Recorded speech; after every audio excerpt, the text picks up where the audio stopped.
Okay, for this code, it tells us to create a random number function for it. So it's right here. So input random, we'll input like the random numbers, I think. Oh no, it's input random. And right here where it actually starts, this is definition random, rand, start, end, and this is gonna be the start, which will be negative 100, end will be 100, and the number of random numbers I want, which will be 10.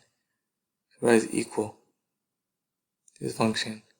So this is for I in range number, res.men, res random.rand is start and end. This allow me to put in the start of the place I want to start to create randoms and the end of it. Like the range of area of randoms I want to pick.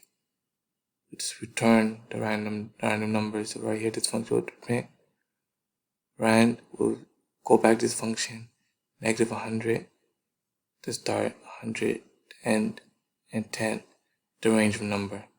Right now to fix the problem I don't know how to do right now is I don't know how to save this. I just continued on and create this for I in res. The random number, the total stars is equal to 0. If this is saying if we'll call I divisible by 2 is not equal to 0.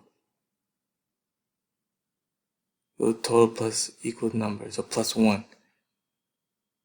And this will continue on until I finish through the whole function and print on the total, which is whatever number that is odd. Is odd. This is the same function as this, but for even numbers. For all the even numbers, that's why I say equal to 0. If I divided by 2 is equal to 0. Yeah. And this will take that function equal to 0 and I plus I to itself all the way up to the end of all the numbers divided by it. So all even numbers will add I to itself and continue on till I get all the even numbers.